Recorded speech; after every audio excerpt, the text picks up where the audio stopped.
Sifat 20 yang ketiga, bakok. Artinya kekal, maka mustahil binasa.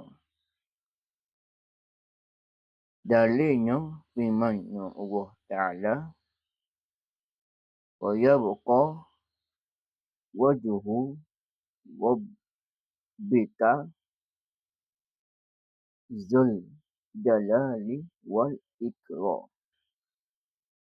Artinya, dan akan kekal zat Tuhanmu yang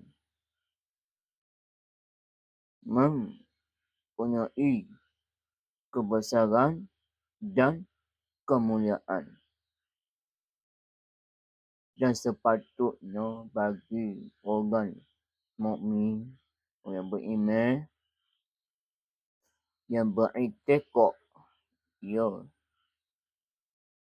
seorang yang mukmin hendaklah ingat bahawa ia orang mukmin tadi akan mati, kerana dengan itu ia boleh membanyakkan istighfar kepada Allah Subhanahu Wa Taala dan taubat. Masih ada lagi peluang untuk bertaubat.